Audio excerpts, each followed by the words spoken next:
नमस्कार, news express देख रहे हैं आप। आपके साथ मैं हूं खुशबू राय। ऑपरेशन सिंदूर से भारत ने पाकिस्तान को तगड़ा जवाब दिया है। पूरा देश इस एक्शन के बाद भारतीय सेना को सैल्यूट कर रहा है। विपक्ष भी सियासत से ऊपर उठकर सरकार को पूरा समर्थन दे रहा है, लेकिन कुछ दल इसमें भी क्रेडिट का मौका ढूंढ रहे हैं। यह आरोप लगा है महाराष्ट्र के महायुति के दल शिंदे गुट की शिवसेना पर, जो एक पोस्टर की वजह से विपक्ष के निशाने पर आ गई है। क्या है पूरी खबर, चलिए जानते हैं इस खास रिपोर्ट के जरिए।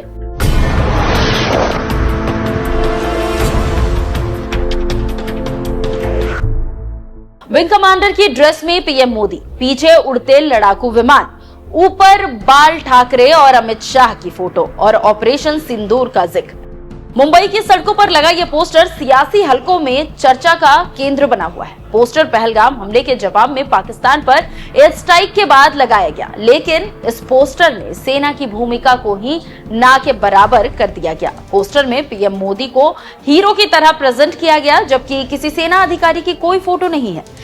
मुंबई के दादर में शिवसेना की ये पोस्टर लगाई गई है, जिन पर लिखा हुआ है भारतीय सैन्य दल और प्रधानमंत्री नरेंद्र मोदी को हार्दिक अभिनंदन, एकनाथ शिंदे और शिवसेना परिवार। अलग अलग पोस्टर में एक चीज कॉमन थी, वो पीएम मोदी की आर्मी वर्दी में फोटो। पोस्टर वायरल हुआ तो लोगों ने शिवसेना शिंदे गुट को घेर लिया, साथ में बीजेपी को भी लपेट लिया। सोशल मीडिया पर कमेंट्स की बाढ़ आ गई। लोगों ने लिखा, बस आर्मी वाले ही नहीं है इस पोस्टर में, बाकी सब नजर आ गए। नेता लोग क्रेडिट के भूखे होते हैं, बेशर्मी की हद होती है। क्रेडिट का नंगा नाच शुरू होगा अब। एक ने पोस्टर शेयर करते हुए लिखा, ऑपरेशन सिंदूर में भारतीय सेना की वीरता ने इतिहास रचा, लेकिन बीजेपी और शिंदे गुट ने पोस्टर से सेना को ही गायब कर दिया। बस नरेंद्र मोदी की बड़ी तस्वीर चमकाई। कम से कम हमारी तीनों सेनाओं के प्रमुख और सीडीएस की तस्वीर लगाकर सम्मान तो देते। एक और ने लिखा, इंडियन आर्मी के जवानों की सेना प्रमुखों की कोई फोटो नहीं दिखाई दे रही है। तो किसी ने लिखा, यह पोस्टर प्रथा बंद हो जानी चाहिए, देश को पैसा ऐसी चीजों पर खर्च नहीं करना चाहिए। एक और यूजर ने लिखा, इंडियन आर्मी स्ट्राइक करने गई थी, ना कि पीएम मोदी। एक यूजर ने नया पोस्टर शेयर करते हुए लिखा, ये पोस्टर कहाँ है? नए पोस्टर में राजनाथ सिंह, अमित शाह और पीएम मोदी की फोटो छपी हुई थी। साथ ही में लिखा था, सिंदूर का बदला आतंकियों के खून से। ये पोस्टर बीजेपी युवा मोर्चा के महामंत्री अमित त्रिपाठी ने लगवाया था। अमित त्रिपाठी की फोटो भी पोस्टर पर लगी हुई थी। वहीं पोस्टर को लेकर सियासत भी तेज हो गई है। कांग्रेस से नेता बीवी श्रीनिवास ने पोस्टर शेयर करते हुए बीजेपी और शिवसेना पर क्रेडिट खाने का आरोप लगाया। उन्होंने लिखा, ये हो गए शुरू, जब ये बैनर छप रहा होगा।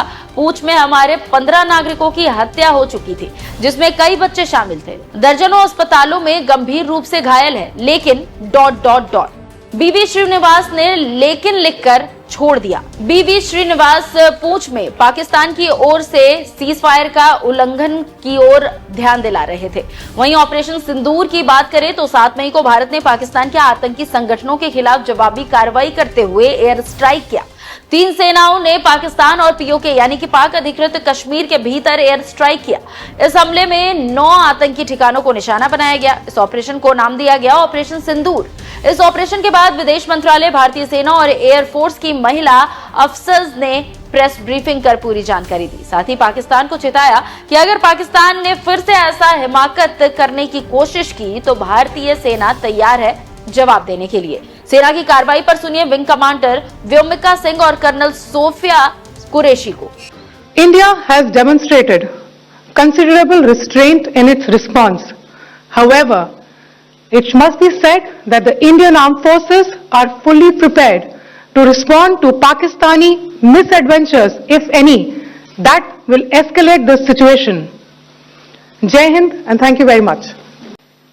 सुप्रभात देवियों और सज्जनों, मैं कर्नल सोफिया कुरैशी और मेरे साथ विंग कमांडर व्योमिका सिंह आज आपको 6 से 7 मई 2025 की रात 1:05 से 1:30 बजे के बीच भारतीय सशस्त्र बलों द्वारा अंजाम दिए गए ऑपरेशन सिंदूर के बारे में जानकारी देंगे। ऑपरेशन सिंदूर 22 अप्रैल को पहलगाम में हुए विभत्स आतंकवादी हमले के शिकार मासूम नागरिकों व उनके परिवारों को न्याय देने के लिए लॉन्च किया गया था। इस कार्रवाई में 9 टेररिस्ट कैंप्स को टारगेट किया गया और पूरी तरह से इसे बर्बाद किया गया। पाकिस्तान में पिछले 3 दशकों से टेरर इंफ्रास्ट्रक्चर का निर्माण हो रहा है। इसमें recruitment, indoctrination centres, training areas व लॉन्च पैड शामिल थे, जो पाकिस्तान और पाक अधिकृत जम्मू कश्मीर POJK दोनों में फैले हैं।